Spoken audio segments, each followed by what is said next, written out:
Rama Rama Hare Hare, Krishna Hare Krishna,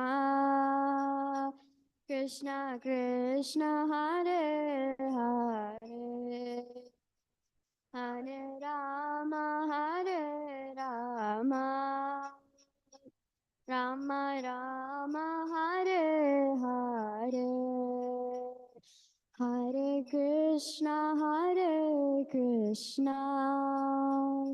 Krishna Krishna Hare Hare, Hare Rama Rama Rama Hare Hare, Krishna Krishna Krishna Hare Hare, Hare Rama Rama Rama Hare Hare, Hare Krishna Krishna Krishna Hare Hare, Hare Rama Rama Rama Rama Hare Hare, Hare Krishna Krishna Krishna Hare Hare, Hare Rama Rama Rama Hare Hare, Hare Krishna Krishna Krishna Hare Hare, Hare Rama Rama Rama Hare Hare,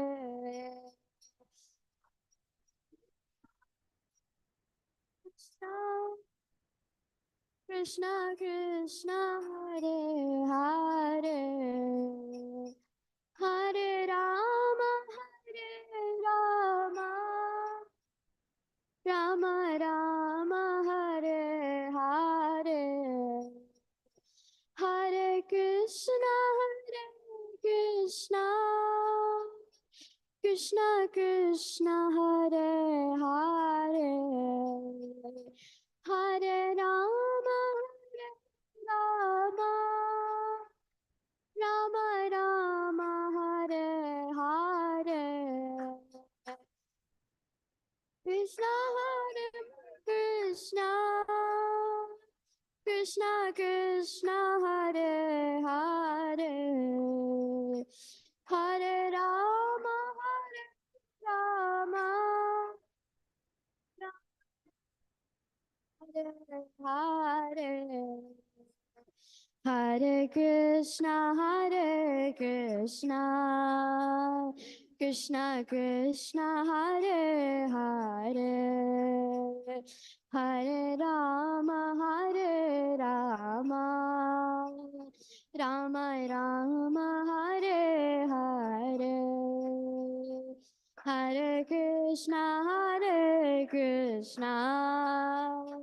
Krishna Krishna Hare Hare, Hare Rama Rama Rama Rama Hare Hare, Hare Krishna Krishna Krishna Hare Hare, Hare Rama Rama Rama Rama Hare Hare, Hare Krishna Krishna Krishna Hare Hare, Hare Rama Rama Hare Hare. I was in Portugal, and there was a lady playing mridanga, and she was so good. I couldn't believe it. She was one of the best mridanga players I've ever heard. And I asked her after she played, I said, who taught you how to play mridanga like that? She said, oh, I just learned it on YouTube. So if someone has the ability, uh, someone has a good rhythm, like she has good rhythm. If you have good rhythm, you have good way to keep beat. You could learn how to play mridanga just on YouTube, but you got to have a mridanga. you could order them, from LA. Oh, someone stole it. Oh, someone took it, borrowed it, or borrowed it and didn't return it, or went to India with it. Oh, went to India and left it in their home. Huh? Oh, oh, there is a Mridanga. Anyway, tomorrow, tomorrow, tomorrow.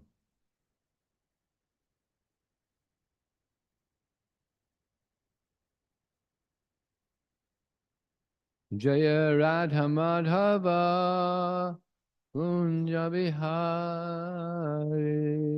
Jaya Radha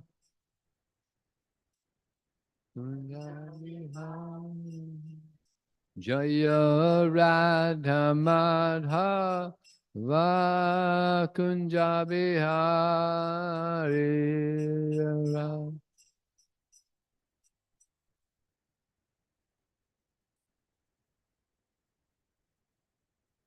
Gopi Janna Vallabha Girivara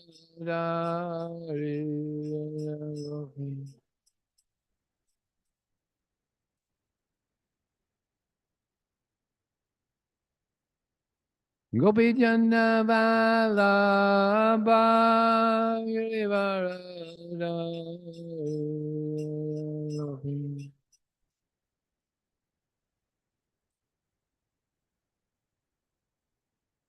Jaya Radha Madhava Kunja Bihari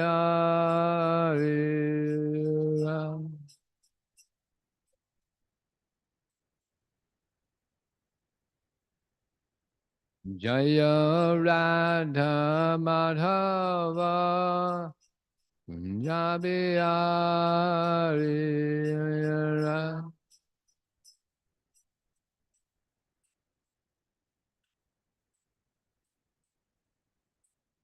Gopi Janna Vallabha Girivara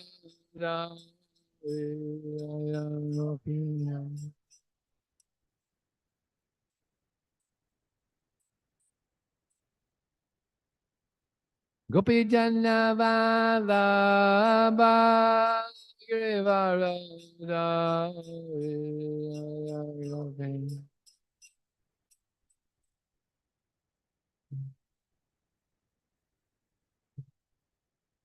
Solanandana Rajajanna Ranjana Yasona Yasodanandana Rajajanna Ranjana Yasona Jamunantira Vanachari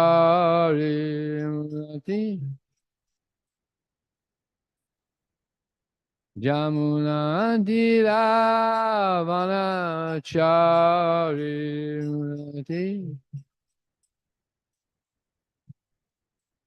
Jaya Radha Madhava Punjabi Hari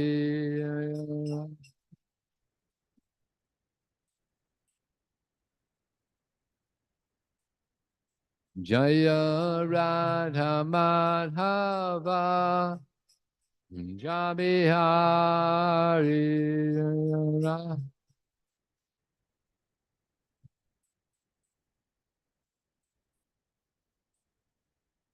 Gopi Janna Vallabha Givarada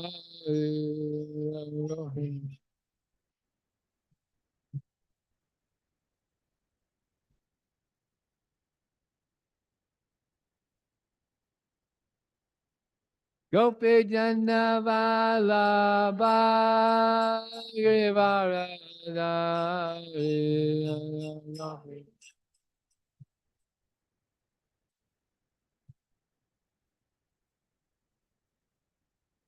Suranandana Bhajadana Ranjana Yasodan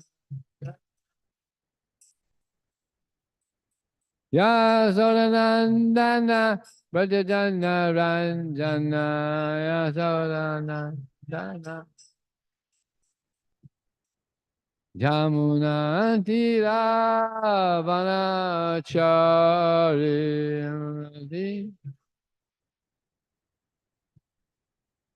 Jamuna Tira Vanachari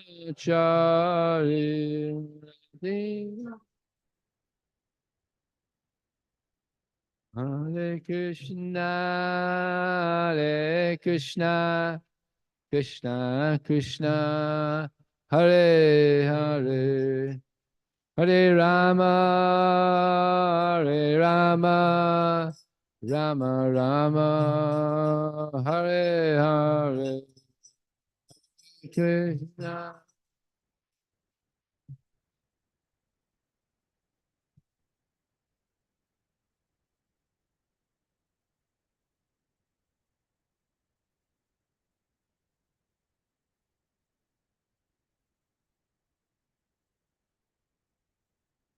Hare Krishna, Hare Krishna, Krishna Krishna, Hare Hare, Hare Rama, Hare Rama, Rama Rama, Hare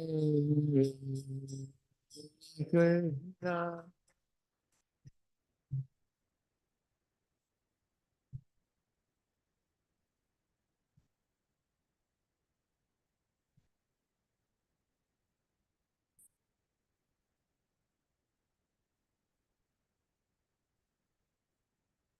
Hare Krishna, Hare Krishna, Krishna Krishna, Hare Hare, Hare Rama, Hare Rama, Rama Rama, Hare Hare, Krishna Krishna Krishna.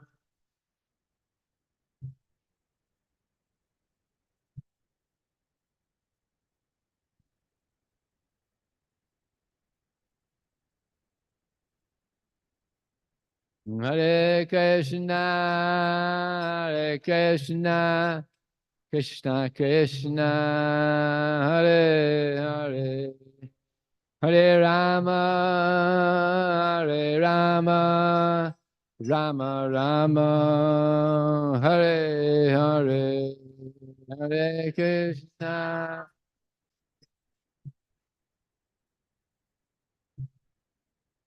Hare Hare, Hare Rama, Hare Rama, Rama Rama, Hare Hare, Hare Krishna, Hare Krishna, Krishna Krishna, Hare Hare, Hare Rama, Hare Rama, Rama Rama, Hare Hare, Hare Krishna.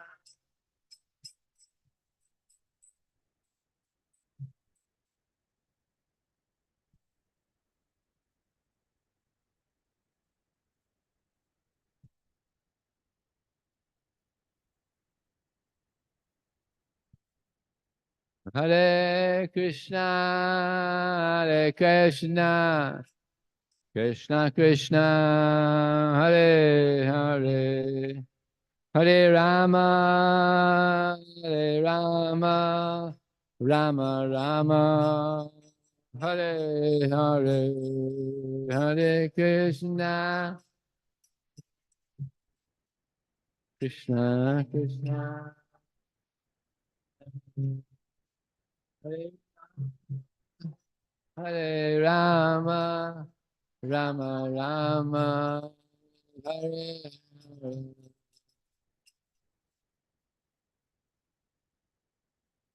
Jayam Vishnupad Paramahansa Prabhupada Akata Sadashi Shimad. His Divine Grace, Srila A.C. Bhaktivedanta Swami, Srila Prabhupada Ki, Anantagota Vaishnavanda Ki Jai, Namacharya Srila Haridas Thakur Ki Jai, ISKCON Founder Acharya Srila Prabhupada Ki Jai. Prem Sikha Shri Krishna Chaitanya Prabhu Nityananda Shri Advaita Gadadhar Shivasadi Gaur Bhaktivinoda Ki Jai. Shri Shri Radha Krishna Gogopinath Shamakun Radhakun Giri Govardhan Ki Jai. Shri Vrindavan Ki Jai. Shri Maya Pranabhidham Ki Jai. Ganga Maya Ki Jai. Jamuna Maya Ki Jai. Tulsi Devi Ki Jai. Bhakti Devi Ki Jai. Samaveda Bhaktivinoda Ki Jai. Transcendental Book Distribution Ki Jai. Harinam Sankirtan Ki Jai. Go Premanandi. All glorious some devotees. All glorious some devotees. All glorious some devotees. All glorious Shishi Guru and Shri Gauranga.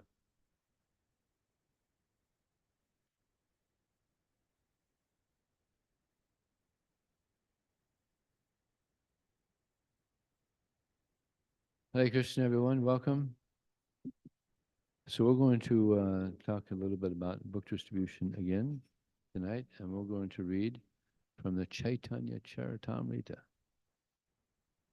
So those of you who have devices, you can open it up to Chaitanya Charitamrita, Madhya Lila, chapter 20, text number 122.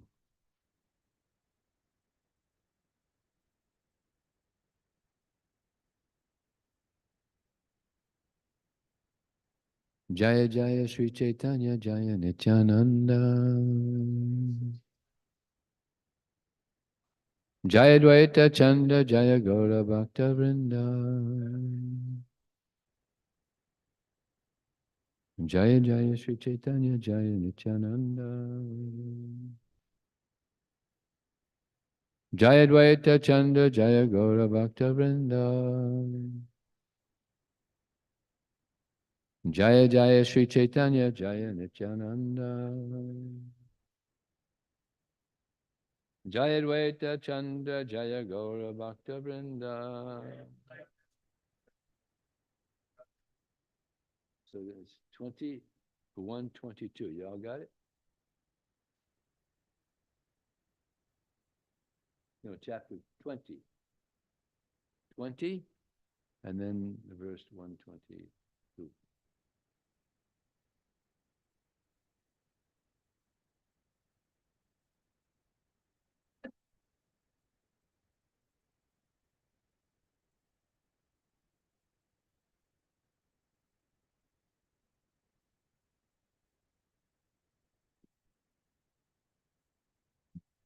Twenty, 122.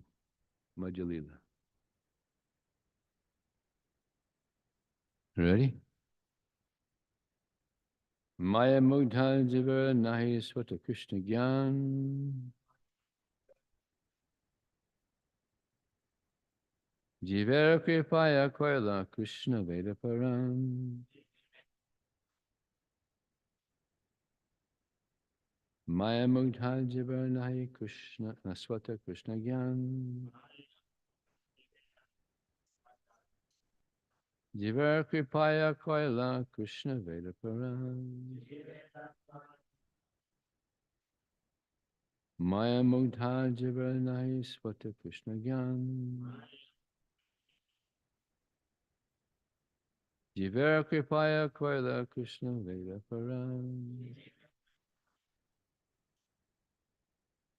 Anybody else like to chant?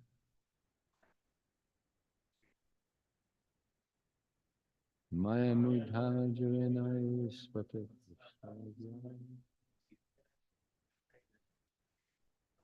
Jivera Kripaya Kraya Krishna.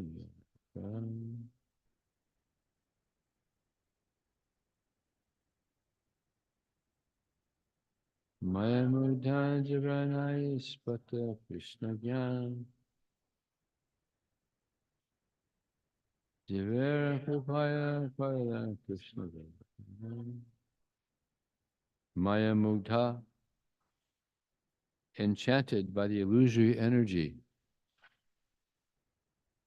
Jivera, of the conditioned soul. Nahi, there is not. Svata,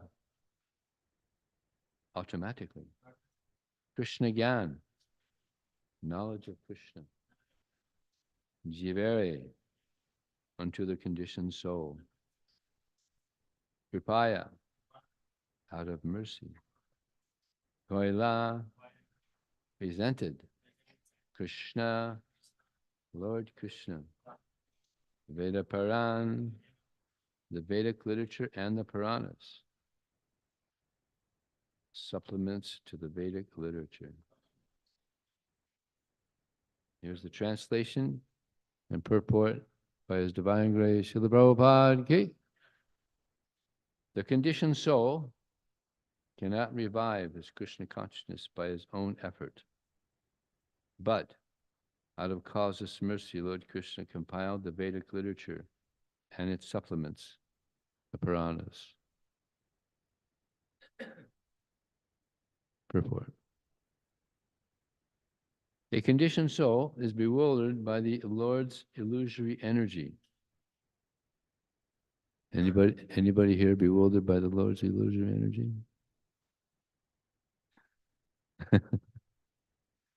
Maya's business is to keep the conditioned soul forgetful of his real relationship with Krishna. Thus, the living entity forgets his real identity as spirit soul, Brahman, and instead of realizing his factual position, thinks himself the product of the material energy. According to Srimad Bhagavatam 175, Yaya samhuito jiva atmanam tri gunatmakam paro pi manute nartam tat kritam chad ipadyate. Due to this external energy, the living entity, although transcendental to the three modes of material nature, thinks of himself as a material product and thus undergoes the reactions of material miseries. This is the main illusion in the material world, is people are thinking that they're the material body.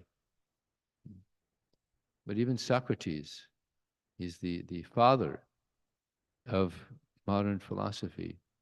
He had such a clear understanding that he was spirit soul, and he was teaching it to the students in Athens. And the leaders in Athens, they didn't appreciate this, and they said, "Hey, this is going against the grain. You got to stop this, speaking in this way." And he said, "I'm not going to stop." And they said, "All right, then we're going to kill you.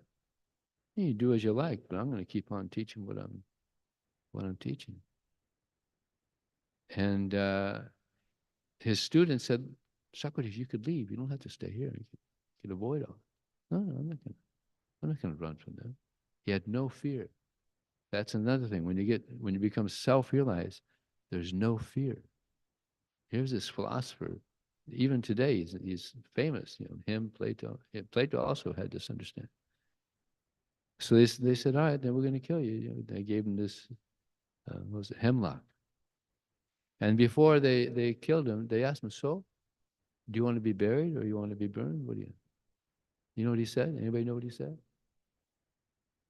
He said, "You'll have to catch me." Because he knew, you're going to burn this body or bury it. I'm going somewhere else. Prabhupada was very fond of Socrates. Now, some of the other philosophers, he was like, but Socrates, he was a self-realized soul. And he didn't have any shastra. He didn't have a guru.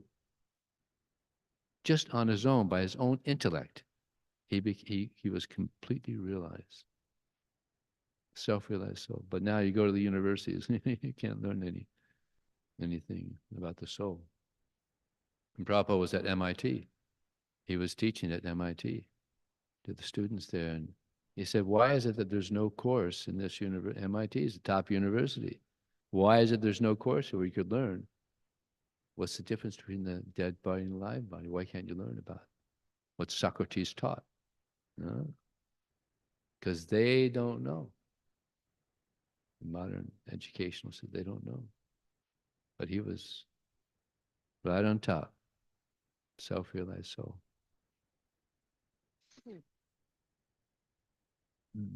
This is a description of Maya's action upon the conditioned soul. Thinking himself a product of the material energy, the conditioned soul engages in the service of the material energy in so many ways.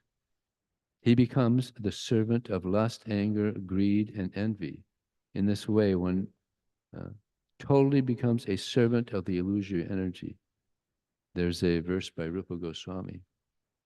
Kamarinam katina katita palita dorni desa tesam jata mahina kurna strapa no pashanti utrajaitam atidu sampatam labdabudi tamayata sarnam abhyam nam supadasi. It's a very amazing verse.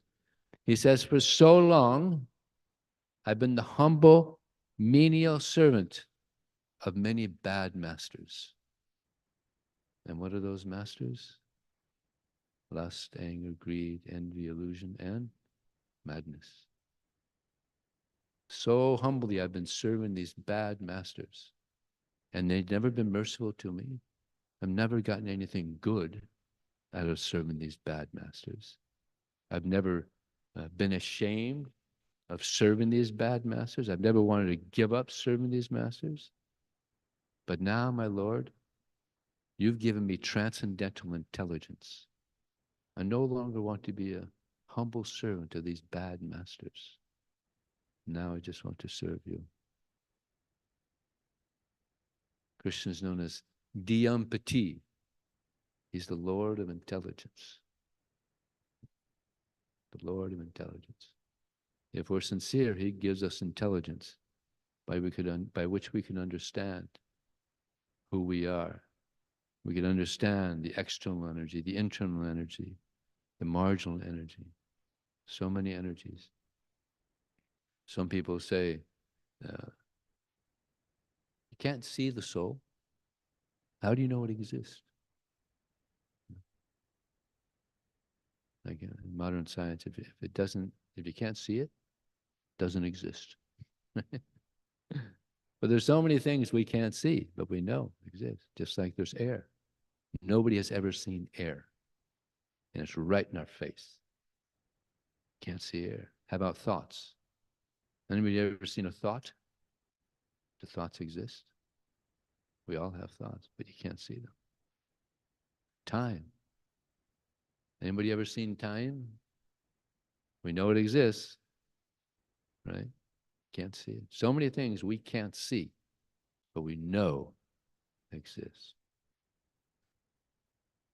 So Krishna comes and he gives us this knowledge by which we can understand these subtle things. See, air, time, thoughts, these are all subtle things that can't be seen with these gross eyes. So similarly, you can't see the soul.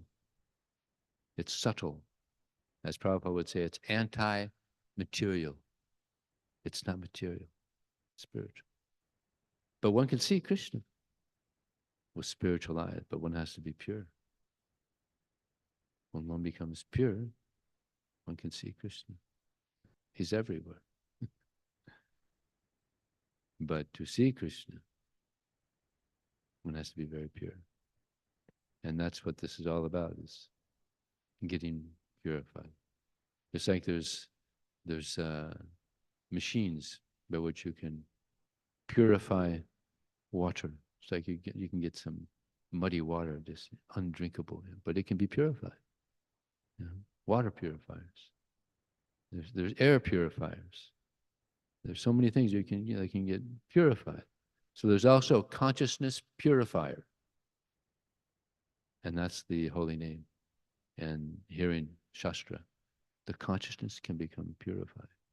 And I've seen it. I've seen it so many times. People joining this movement in such a low consciousness. And I'm thinking, man, if this person can become a devotee, I'm convinced this process works. And I've seen it. People that just come with such low character, low consciousness, become nice, educated, wonderful devotees. So it works. This process works. So continuing with this purport. Later, the bewildered soul becomes a servant of mental speculation, but in any case, is simply covered by the illusory energy. You see, the nature of the souls, we have four problems. We have imperfect senses. Yeah. Anybody here have perfect senses? No, we don't have perfect senses. Therefore, we make mistakes. We make a lot of mistakes. Yeah. All of us, we make mistakes. Even in the science field now, so many theories come up. So many theories, but then they find, oops, that was wrong. Then they come up with another theory.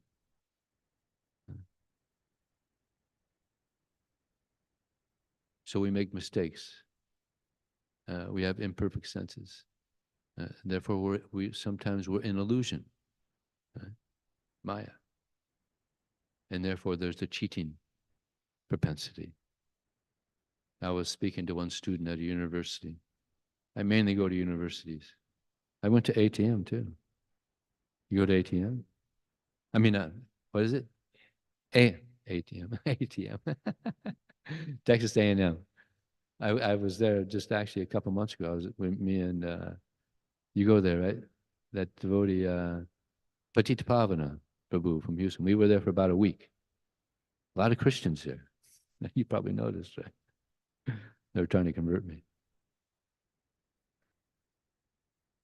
So I was speaking to one student, and I was speaking to him about this, how we have these flaws, imperfect senses, tendency to make mistakes, cheating propensity, tends to be illusion. And he said, oh yeah, he said, I was just reading in a newspaper. There was one psychiatrist who was treating one student. It wasn't a student, actually. He was working on some business. But he had 6 different split personalities. So he had a brilliant idea of charging each of the split personalities more money, right? So this person, he had enough intelligence in one of his split personalities to take this person to court.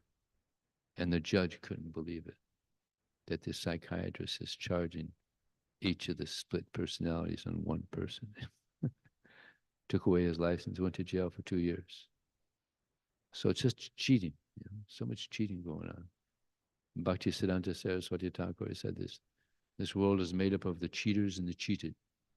So many people cheating. Just like, actually, even when Prabhupada first met his spiritual master, he didn't want to go to meet Bhaktisiddhanta Saraswati Thakur because he had seen so many cheaters, so many so-called swamis. Back then, this is 1922. He was very disappointed. He didn't want to go.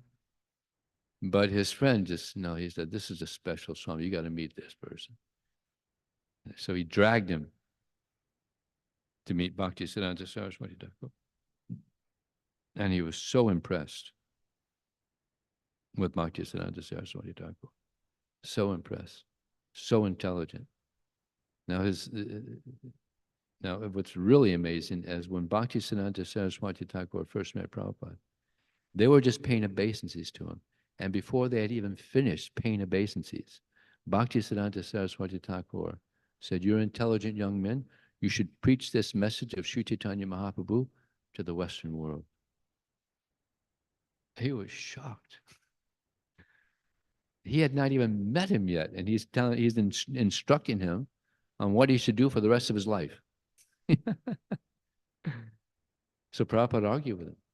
Who's going to hear our message if we're dependent on the British? And Bhaktisiddhanta Saraswati Thakur said, this message of Sri Chaitanya Mahaprabhu is not dependent on some political adjustment. Just spread this message of Sri Chaitanya Mahaprabhu. And for 2 hours they spoke. And Prabhupada had never been defeated in argument. He was intelligent also, very intelligent, but he was happily defeated. And when he left, he told his friend, thank you for bringing me here. The message of Sri Chaitanya Mahaprabhu is in very good hands. So he took that instruction. He said, immediately I accepted Bhaktisiddhanta Saraswati Thakur as my guru. But it was 1965, 43 years later, that he followed the instruction. He said, better late than never. And such success. Amazing success. So this is the power of the parampara. Yeah. And he had his spiritual master, who was his father, Bhaktivinoda Thakur. And he was very fond of also distributing this message around the world. What's really interesting is in 1896, Bhaktivinoda Thakur sent his first book to America, McGill University. And that was the year that Prabhupada appeared. And then in 1967, one devotee was at McGill University and he found the book there, still there. And he brought it to Prabhupada. He checked it out and brought it to Prabhupada. The book's still here. Yeah, very good. Now put it back. So, let's continue with this report here. Out of his causeless mercy and compassion, Krishna has compiled various Vedic literatures in his incarnation as Vyasadeva. Vyasadeva is Shaktivesh avatar of Lord Krishna. He has very kindly presented these literatures to awaken the conditioned soul to his senses.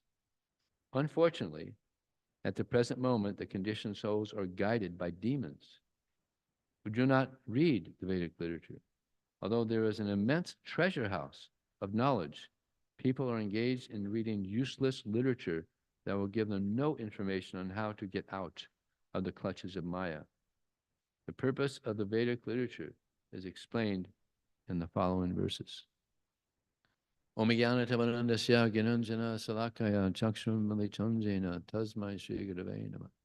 Ukam Kotabachalang Pangam Manghayate Grim Yat Kripa Tadaham Bande Shri Gurum Dinataranam Vanchakalpa Tubhyascha Kripa Sindhubhyevacha Paditanam Bhavanebhyo Vaishnavebhyo Namo Namaha. Jaya Shri Krishna Chaitanya Prabhu Nityananda Shri Advaita Gadadhar Shivasari Gaura Bhaktivinoda. Hare Krishna, Krishna Krishna, Hare Hare, Hare Ram, Ram Ram.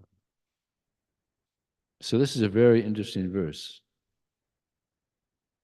The Lord Chaitanya says the conditioned soul cannot revive his Krishna consciousness on his own effort.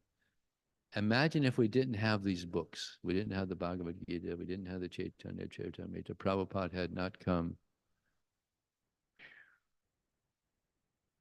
Yeah. Trying to understand the absolute truth, right? Good luck. Like before I joined, I was searching. Now, like I said earlier, I grew up a Christian, but Christianity didn't give many answers. So I was searching. I was studying different books, different philosophies, different religions. Would you like to hear how I came to Krishna consciousness? And it has very much to do with this verse. So I was searching, and I visited a friend in Los Angeles, and there was a yogi on television speaking about meditation and yoga.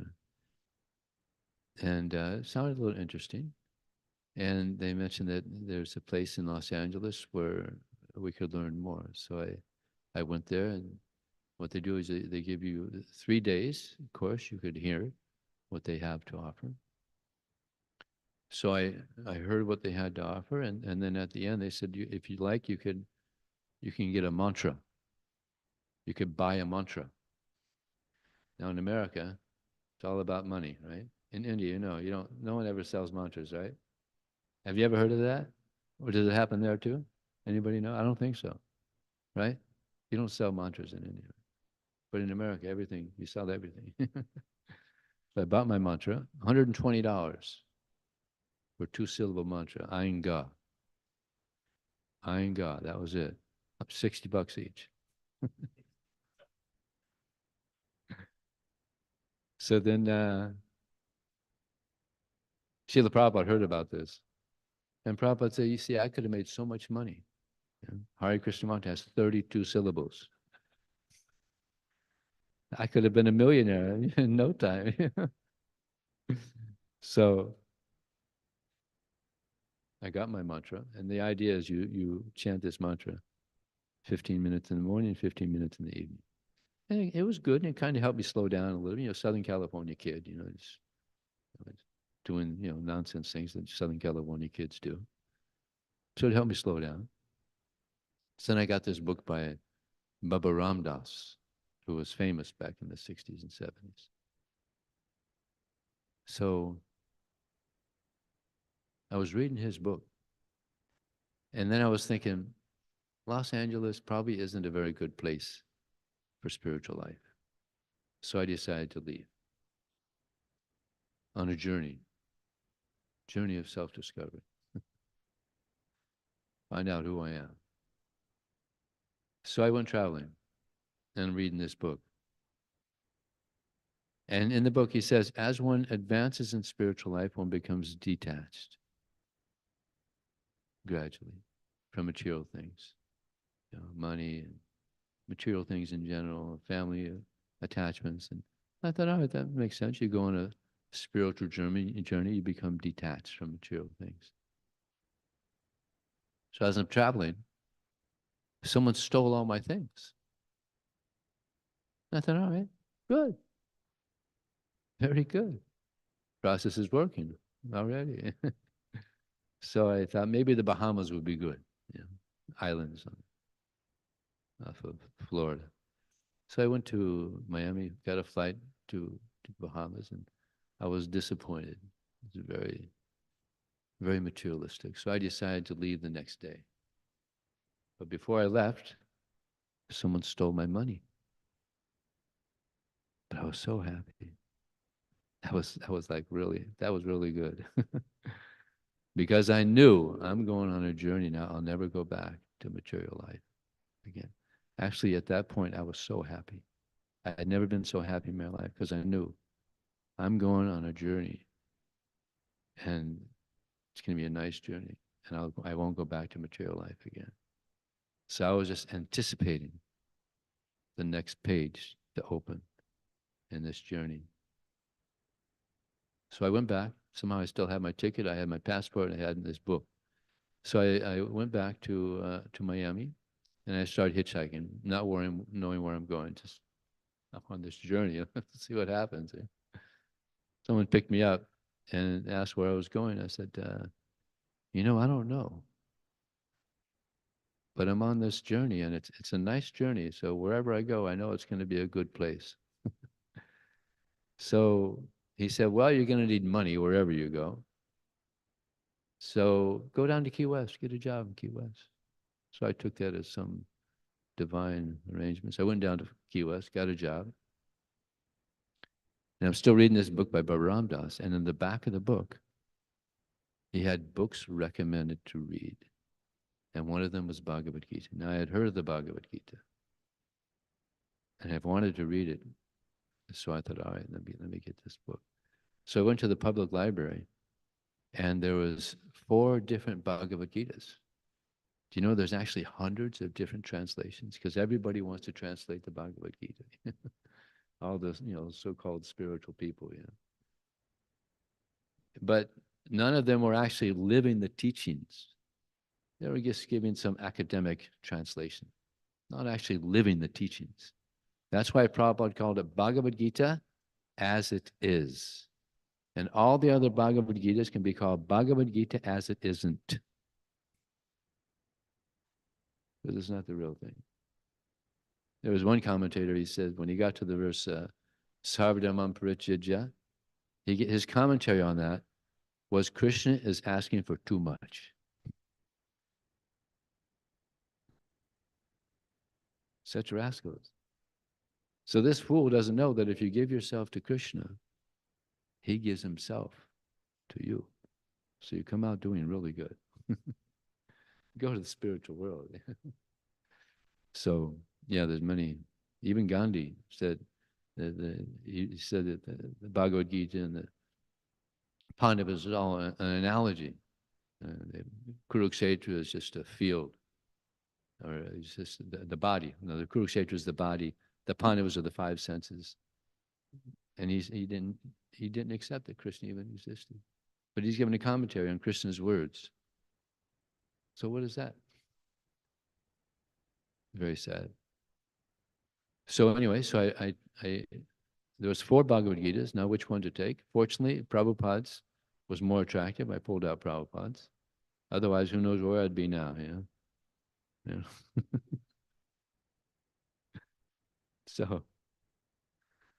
So I took it home. This was not the Bhagavad Gita we have now. The Bhagavad Gita we have now is the unabridged.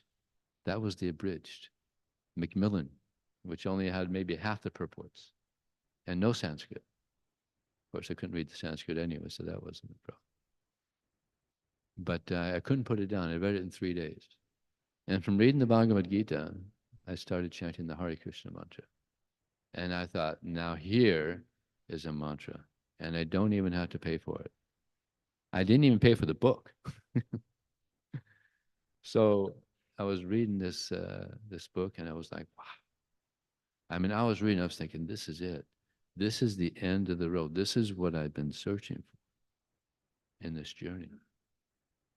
I was ecstatic. I was so happy. Yeah, so happy to read the Bhagavad Gita. So I had this job where there was nobody around. So I was just chanting Hare Krishna all day long. And I was getting a spiritual high. And generally when people get high, they got to pay money also, right? Drugs, alcohol. But I was getting a spiritual high. I was really, Krishna was giving me some mercy. So after chanting like that for 3 days, I went out of the exit where I was working, and there was devotees just 100 meters from the exit. They were doing bhajan on the pier, Key West, there's a lot of, near the water there, near the ocean. So they were doing bhajan. So I went over to them and said, hey, you guys are chanting the same mantra I chant. And they said, oh, you chant Hare Krishna? Yeah, all day long in that building for 3 days. Oh, really? So they talked to me, the philosophy, for a couple hours, and they said,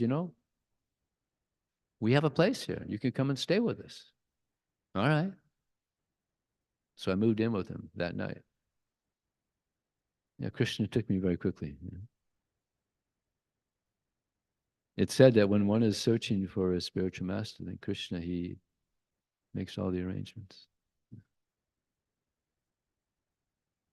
So at the center they had, it wasn't really a temple.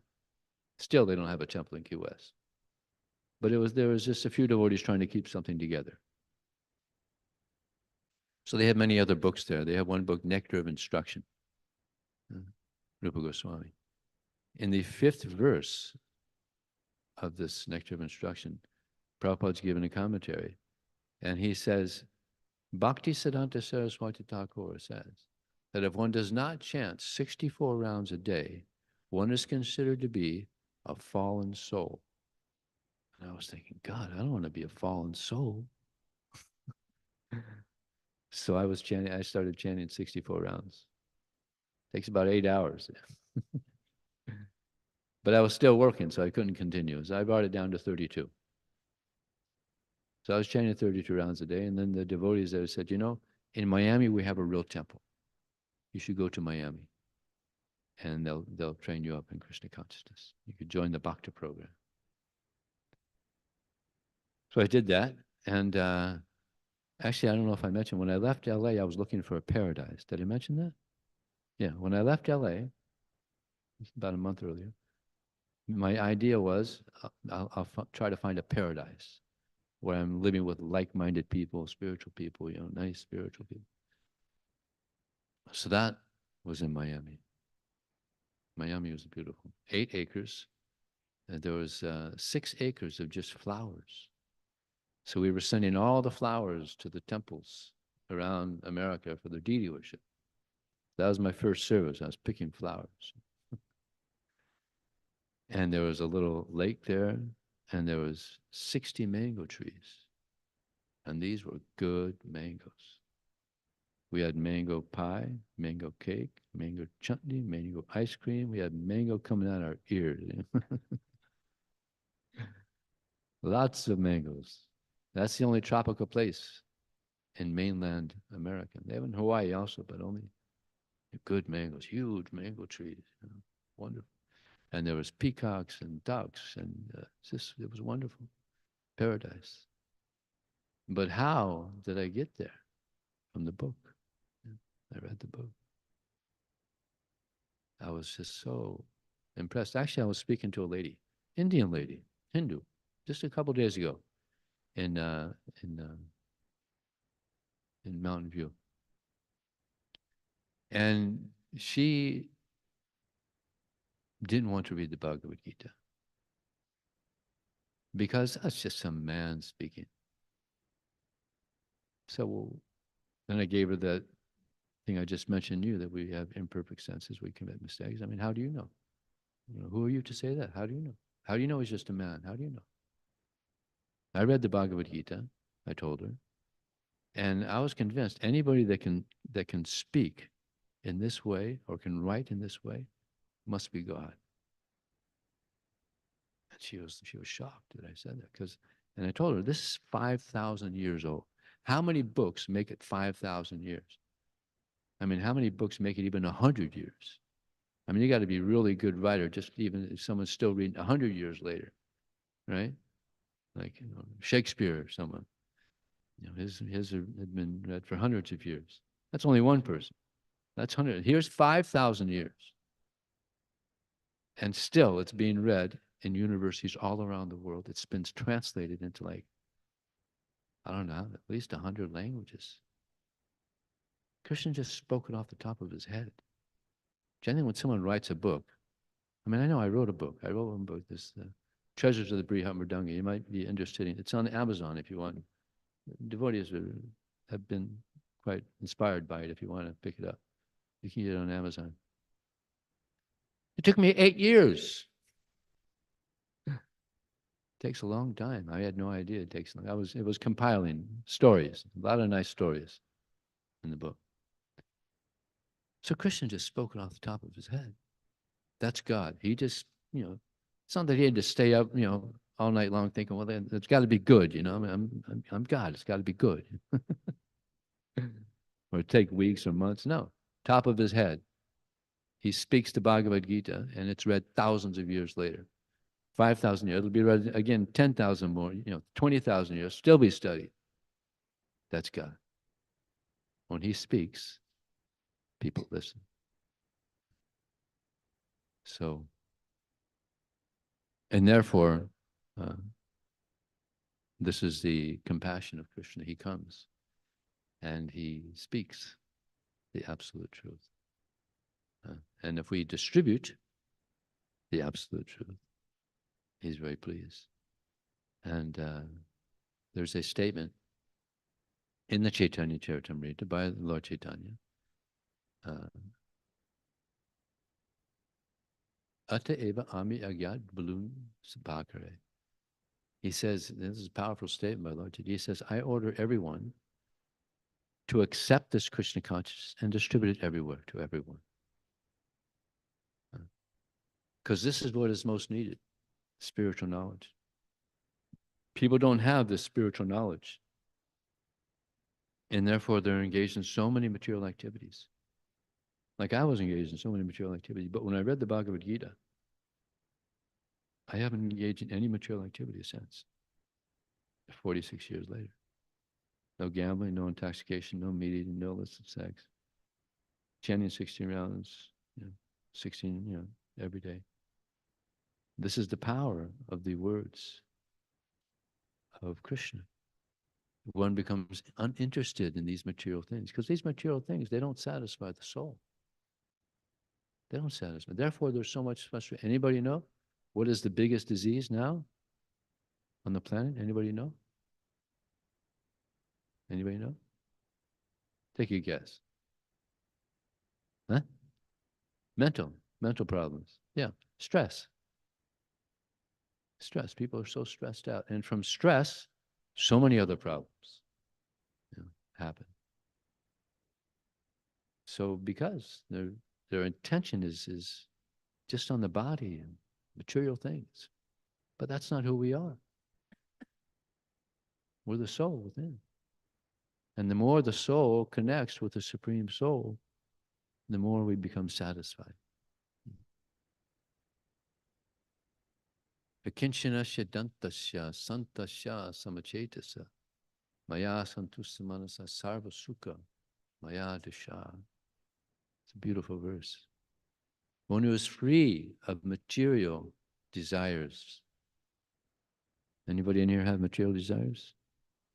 Yeah, this is the problem. We have our material desires. There's spiritual desires and there's material desires. There's some desires we should keep, spiritual desires. But there's some desires we should reject. And the more we're able to accept spiritual desires and reject material desires, the more we'll be satisfied. One who is free of material desires, who controls their senses. Just like we have these rules, no gambling, no intoxication, no meeting, no illicit sex. So there's a restriction on gambling. There's not many states in this country where gambling is even allowed. There's Nevada. What else is there? There's that one over there on the East Coast, another state where it's allowed. Huh? Yeah. So there's just, why? Because gambling is an addiction. People will lose everything sometimes by gambling. In Australia, I go to Australia a lot, and there's one friend of mine, his brother worked at a casino. And they had to put bars on the windows because so many people would jump out. They had these hotels, 5, 6-story hotels that go along with the casino. They'd lose everything, they'd jump out the window. They had to put bars on the window to keep people from jumping out the window. They'd lose everything. So therefore, that's a restriction. No gambling, no intoxication. Another restriction, you can't buy alcohol unless you're 18. Is it 18 or 21 here? 21. Some places it's 18. Why? Because it's not good for us. And before 18, there's not much upstairs. So when you're 18, by the time you're 18, all right, there's something up there. He knows, it could be a bad thing. So there's a restriction on intoxication. And drugs, what to speak of drugs? People sell drugs, they can go to jail. You take drugs, you can go to jail. So why? Because it's not good for us. No gambling, no intoxication, no meat eating. Here in the West, they don't know that it's not a good thing. In India, everybody knows still. Even though many people are eating meat, they know it's not right. When I'm distributing books, sometimes I'll offer a book to a Hindu. No, I just ate meat. And they won't touch it. Because they know it's wrong. But they're doing it anyway. They know it's wrong. So there's a restriction. Actually, in the Vedas, it said that you can eat meat, but the way you do it is before you can only kill a goat, never a cow. Unheard of, killing a cow. Our mother. You can only kill a goat, and before you kill it, you whisper in its ear, I'm killing you now, in the future you'll kill me. It's a good deterrent, I'm killing you now, you'll kill me in the future. Like, wait a second, maybe this isn't such a good idea.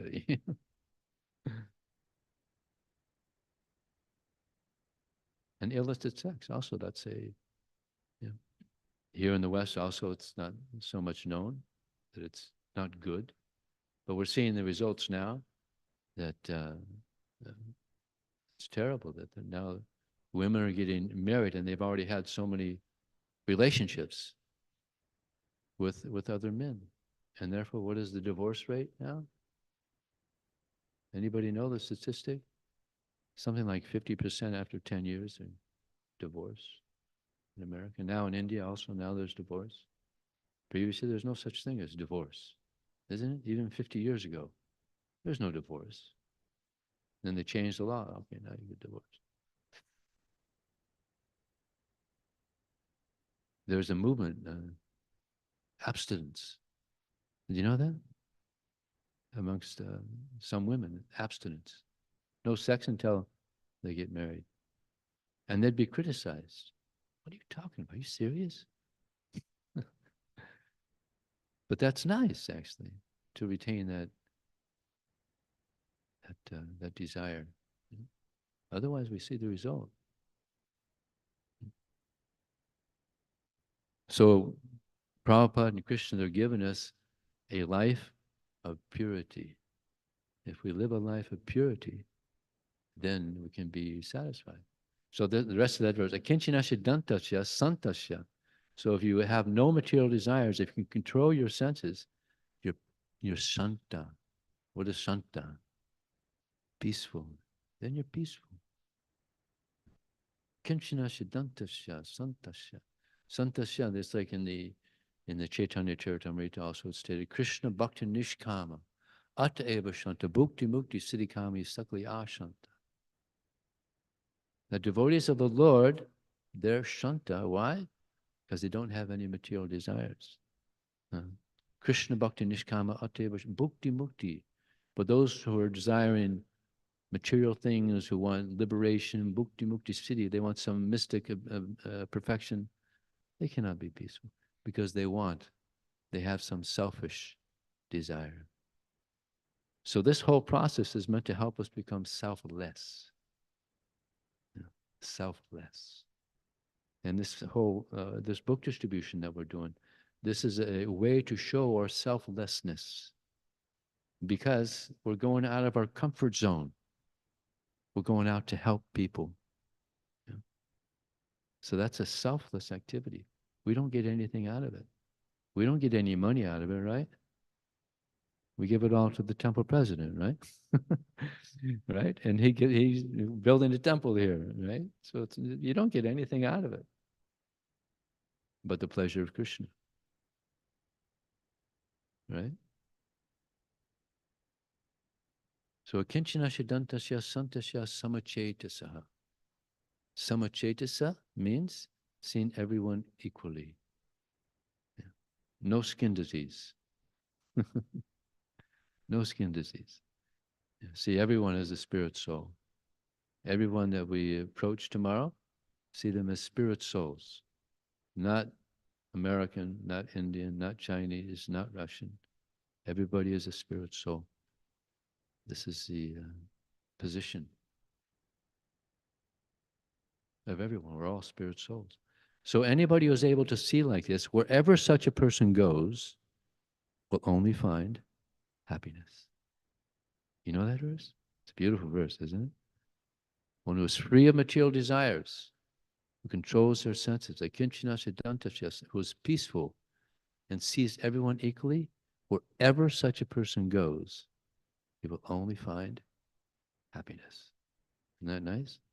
Yeah. So that's what we're giving. We're giving this knowledge by which people can be happy. Everybody is hungry, you know, not so much for food, but for happiness.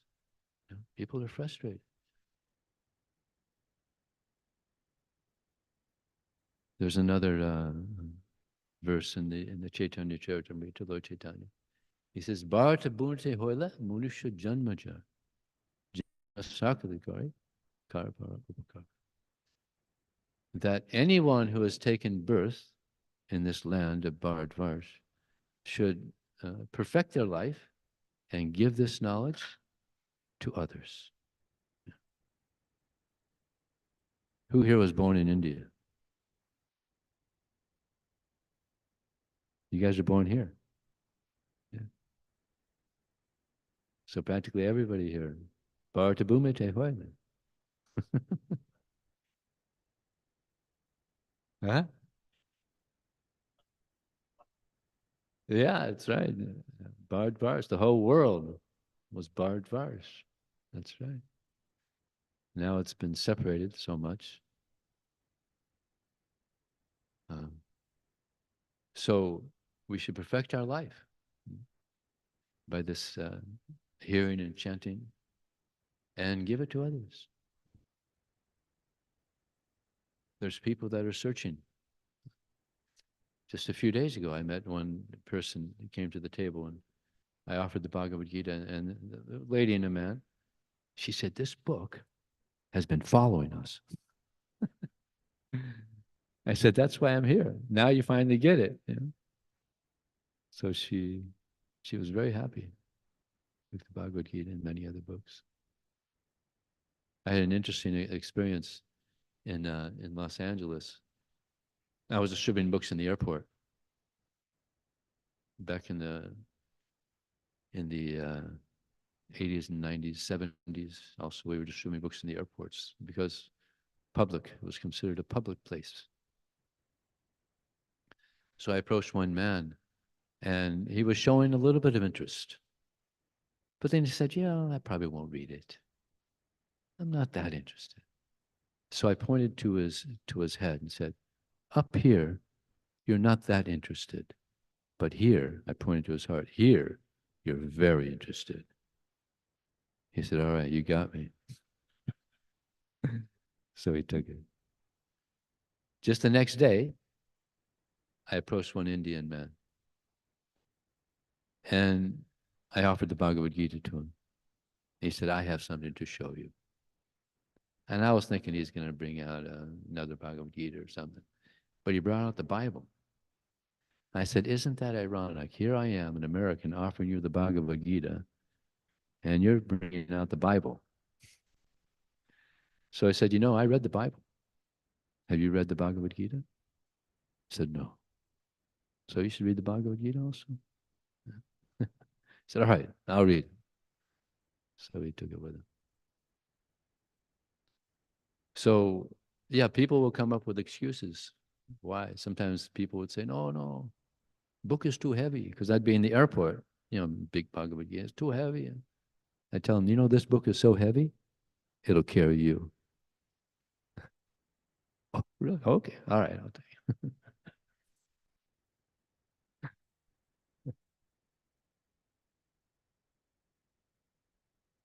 So I mentioned earlier that when you approach Christians, they say, "Oh, no, this is not my religion."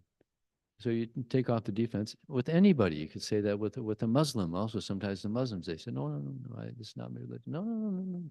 We're not trying to change your beliefs. There's always more to learn about God." There's one devotee, he travels around the country, and he's selling books mostly to Muslims because you get more book points. Huh? Arabic, but yeah, Bhagavad Gita. Arabic, Bhagavad Gita. He goes all over the country.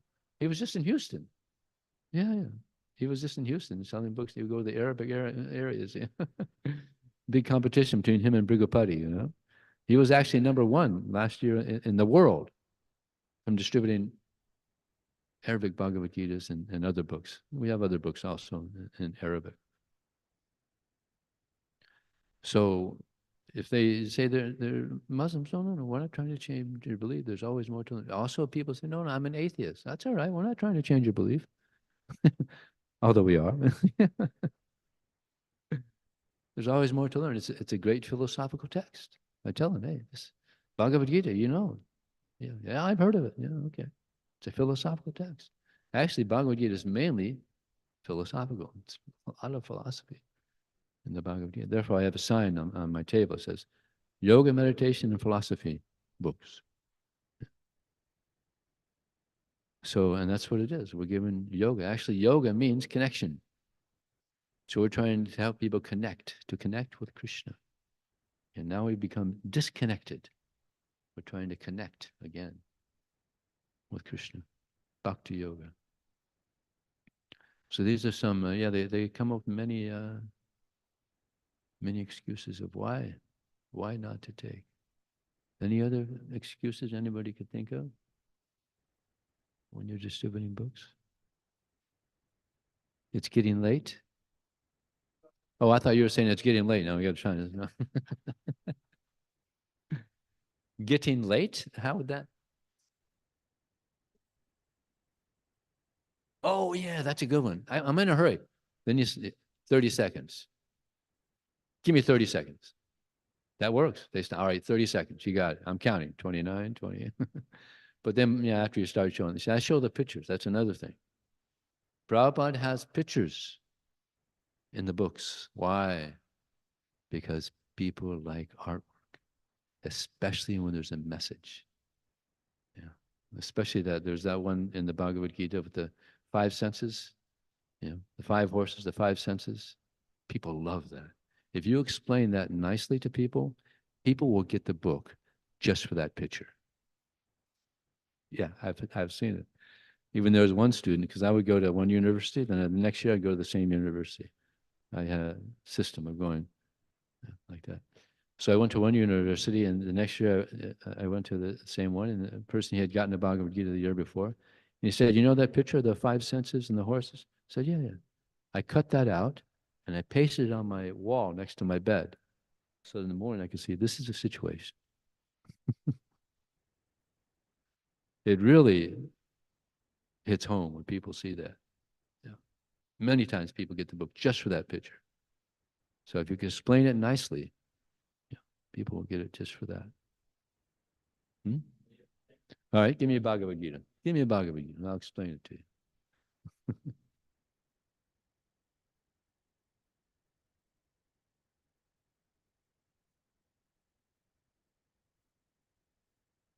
I asked, how should what should I say? He said, practical service. We'll do some practical service. Yeah, here it is. So I tell him, the chariot is the body, the senses, the sights. You gotta tell them even what it is, because they see the eye and the nose. They see all what is all. So I tell them this is the senses, the sight, smelling, hearing, touching, tasting. The senses get out of control sometimes, like wild horses. The reins is the mind. The driver is the intelligence, and the passenger is the soul, saying, "Whoa, whoa, whoa, whoa, whoa, whoa, whoa, whoa, whoa, slow down, hold your horses." And I tell them, you know that you heard that saying, "Hold your horses." You heard that saying? That came from this book. I tell them. Yeah. I tell other things also about the pictures. Now we've all seen this picture so many times, but sometimes when people first see this, like, wow, look at that. I tell them we used to have a child's body, eventually have an old body. The soul is just cruising through, just cruising through.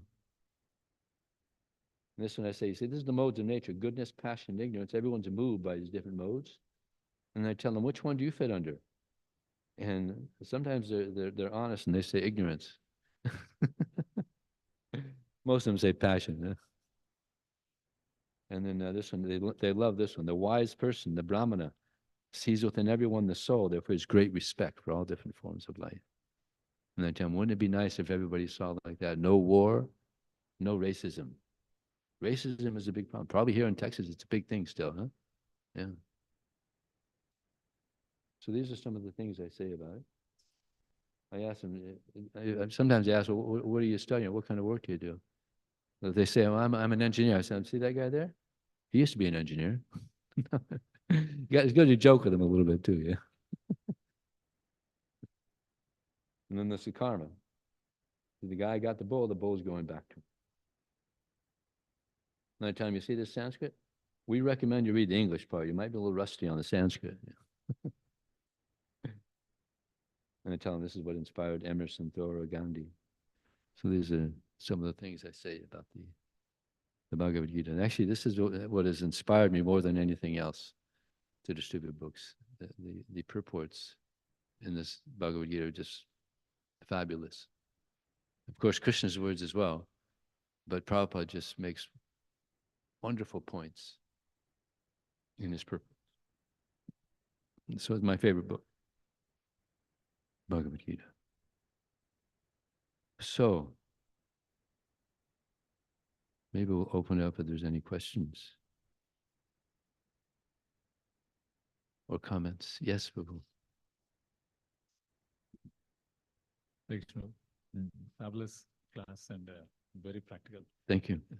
Prabhu, when you're explaining the five senses, the picture next, how do you handle that? I mean, you just mentioned it, but because I had once one person come and he liked the census picture, but then when he saw that, he said, "Oh, I don't want to be that," and he just ran away.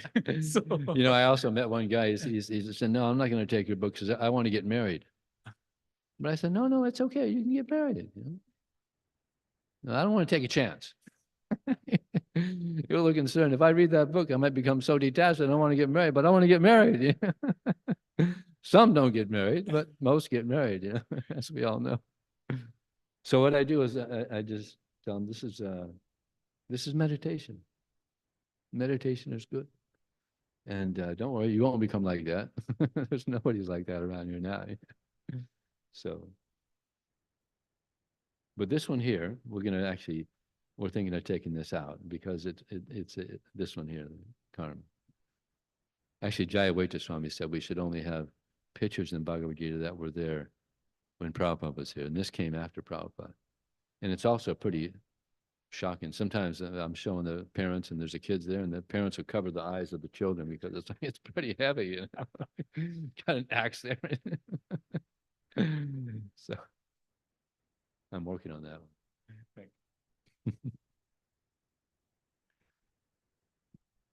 Prabhuji, one more example while we are distributing books. People say that, like, oh, I have it already. I have it Though already. those they don't have, but basically they just lie.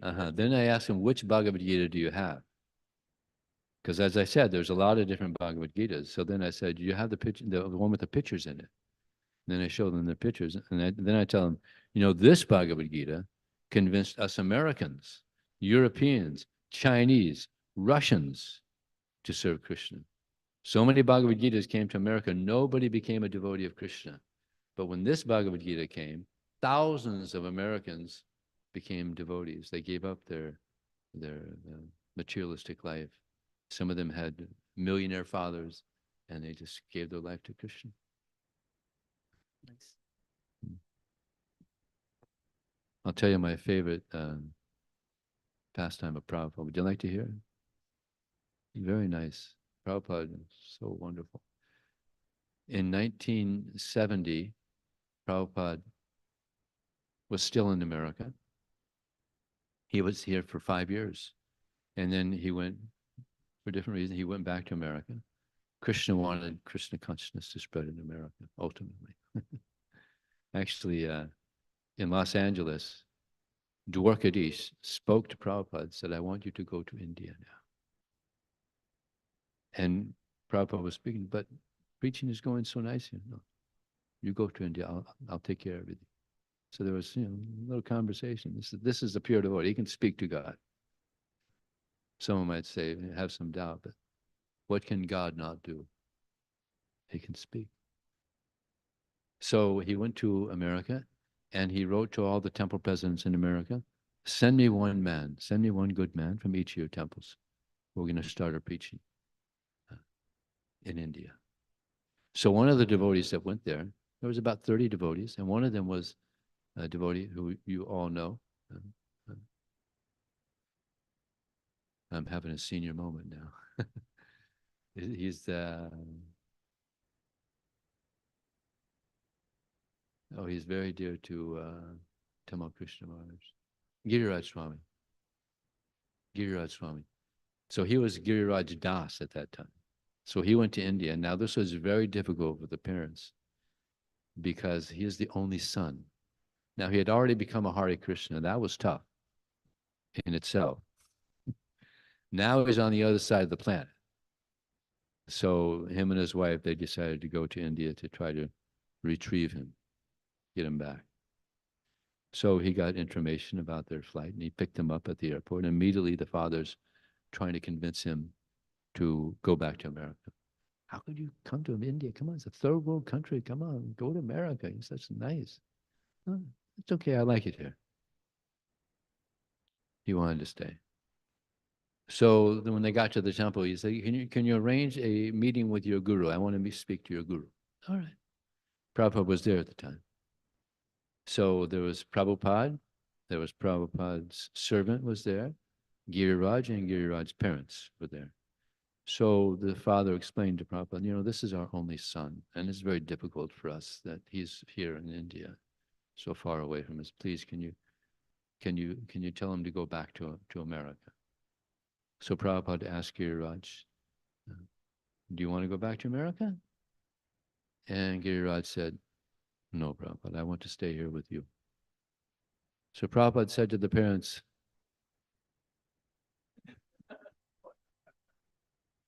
you don't want me to force him, do you? And they said no. Because there's a saying, maybe some of you have heard, a person forced against his will is of the same opinion still. So he would leave anyway. So they understood he's staying. But then Prabhupada said, well, why don't you just take them to Nepal? Take him to Kathmandu for a week. Spend some time with him. And he said, yeah, I can do that. So they went to Nepal, foothills of the Himalayas there. Beautiful. Anybody here been to Nepal? Oh, yeah. Nice temple there. So they did that. They went and they spent some time with Giriraj, and they were very happy to spend that time with their son. They went back to Bombay.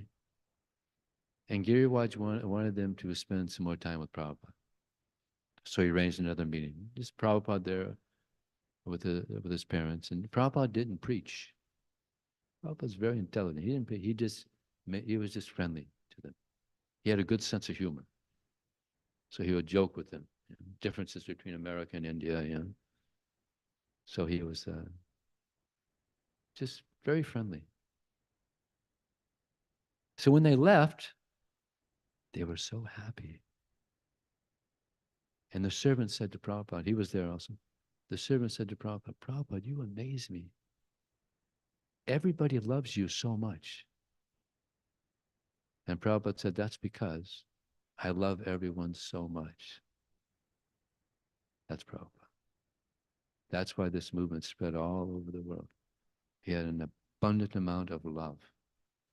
And it's there in his commentary. Yeah. There was one person in Argentina who read the Bhagavad Gita and read some other books, and he wrote to the BBT and said, and he actually was a letter to Prabhupada saying, I read your books, I want to meet you. How can I meet you? No, this is 10 years after Prabhupada had left. I want to meet you. So they sent a letter back. Unfortunately, he's passed away. So there's a saying that he reasons ill who say that Vaishnavas die while still living in sound. The Vaishnavas die to live, and living spread the holy name around. So the Vaishnavas never die. Prabhupada's alive in his teachings. There's the Vani and there's the Vapu. The Vani means the instructions. Instructions are more important. Prabhupada said, he was in a plane and he said, there's a fly going around here, but if a fly lands on me, he's got my Vapu. He's associated with me. But there's another person following my instructions around the planet. He's the one that's really associating with me because he's following my instructions. So the Vani, instructions, is more important than Vapu, personal association.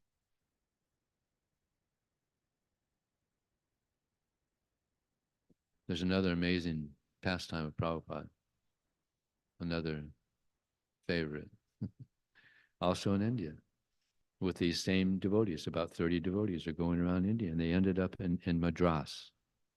And there was one minister, finance minister, that loved Prabhupada and the devotees. So he told the devotee, you come and you can stay in my house. He had like a 4-story house, big house. He told the devotee, you can just have this whole floor. There's about 7 rooms in there.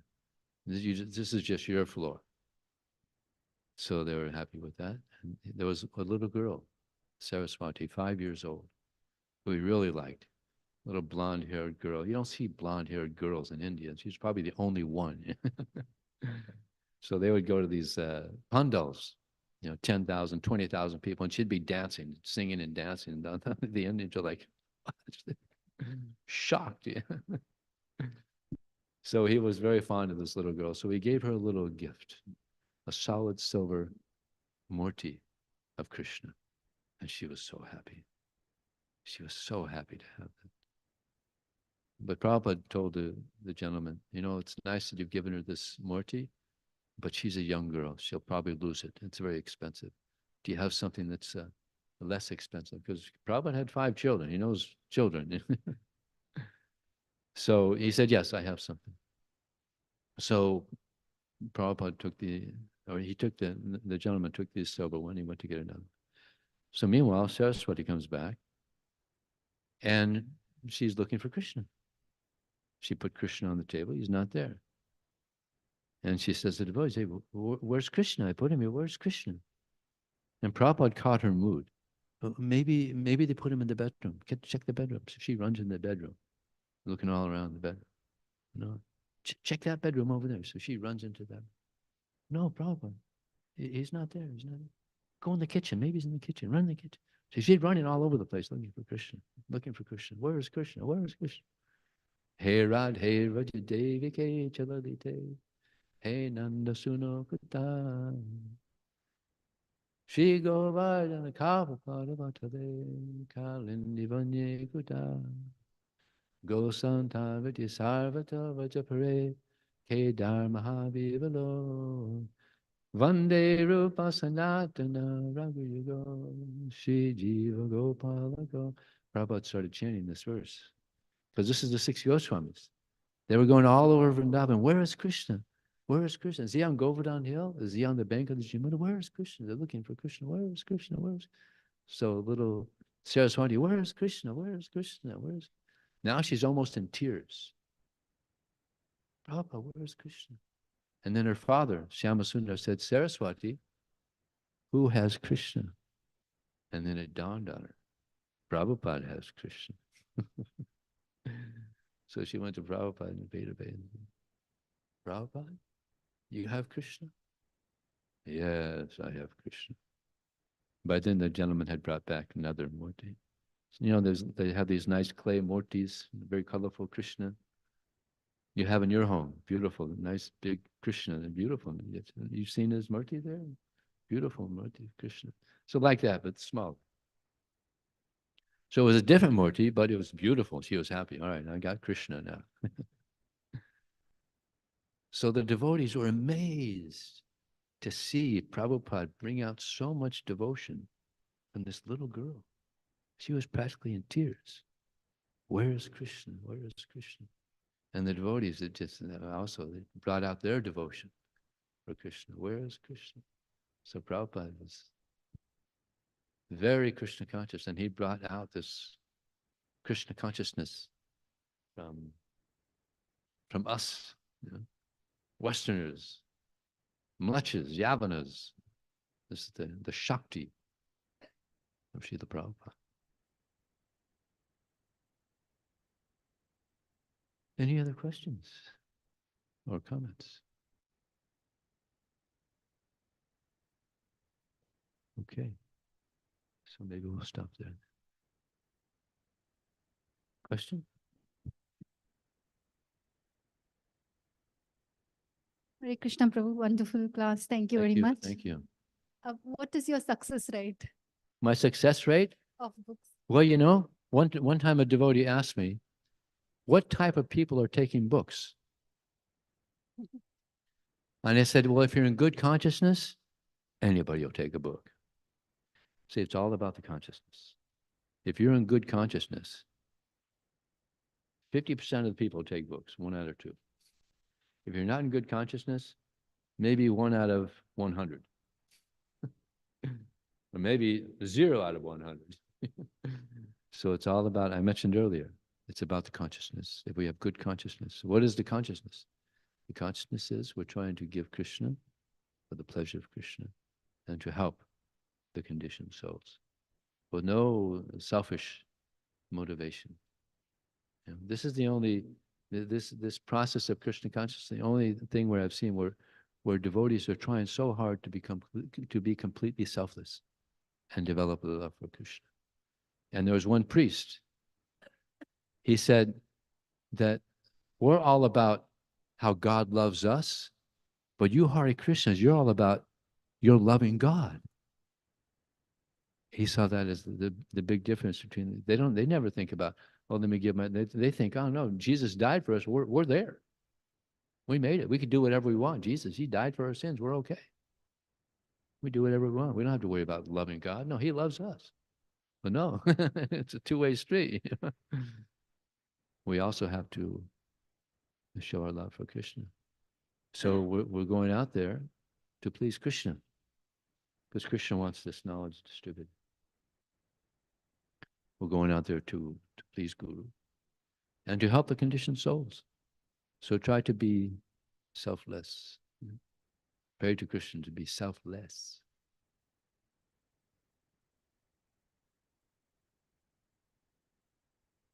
Thank you, Prabhu. You're welcome.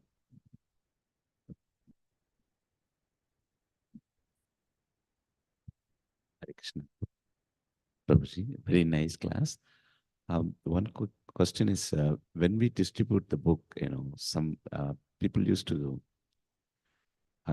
say that, I don't want to take the book, but I give the donation because I don't have time to read the book. Because I don't have a time to read the yeah. book, but I'll give the donation. So in that situation, how do I convince them? So They what do can we do say? it. No time? What do we say? I already told you. What do you say? Patience. Patience. Books are patient. Books will sit there and wait. Tell them, no. You got to tell them. Tell them, I'm going to tell you something about books that you've never heard. Books are patient. And they say, oh, right, yeah. They'll wait. That's true. Good point. All right. But a lot of times they just give excuses because they don't want to take a book and they don't want to give a donation. But sometimes they do change if you give a good response. Yeah. If you counter their excuse, sometimes they'll appreciate it and take the book. And sometimes I say, even if you have the book, I tell them, I've been distributing this book for 46 years. So you already have it? Distribute it. Do what I'm doing. Distribute it to somebody. Give it to a friend. That's what I would say. Yeah. Give it to your friends Yeah, or give it to a relatives. friend. Please take it. And you read one page. If you are not satisfied, then give it to others. Yeah. Also, somebody will take it. Most of the people, okay, I'll give the donation, but I don't want to take the book. But how do I, Yeah, many times also in Silicon Valley, because they also, they have the books and they say, they tell them, I know you have the Bhagavad Gita. You've read it so many times. You know it back and forth and just, it so well. Can you just give a donation for the cause? Because we're trying to distribute this knowledge all over the world. And they give nice donations. Sometimes they'll give $100. And then they take the book. Oh, here, now at least take the book. Go ahead. Take it. Then after they give a donation, then they take the book. Hopefully, not always. And sometimes they say, well, it's just too big. Then you give them a small book. This is not too big. Take a small book. You had a question? So, bro, I want to put a blunt question. So, your A what? blunt question? Blunt. Uh, Okay, blunt. uh, I thought you said blank. okay. So, how do you know that this is given God spoken this knowledge? And Yeah, how can that's what I feel told the lady. I said, the Christian he didn't even write that. He just spoke it 5,000 years ago. And still it's being read all over the world, translated in so many different languages. It's definitely a bestseller. So who else but God can make such an amazing presentation? Big philosophers are trying to understand the deep meaning of the Bhagavad Gita. It's famous. This Oppenheimer? Oppenheimer learned Sanskrit just so he could read the Bhagavad Gita in its original text. The guy was so smart. He learned Sanskrit just so he could read the Bhagavad Gita in its original text. And when the atom bomb went off, what did he say? Anybody know? Anybody know what he said? He quoted the Bhagavad Gita. Mityu Sarvaharascha. Yeah, he quoted the Bhagavad Gita in Sanskrit. Yeah. I am death, destroyer of the worlds. He was smart. Appreciated Bhagavad Gita.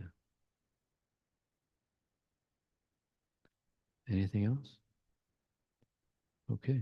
Thank you very much. Hare Krishna.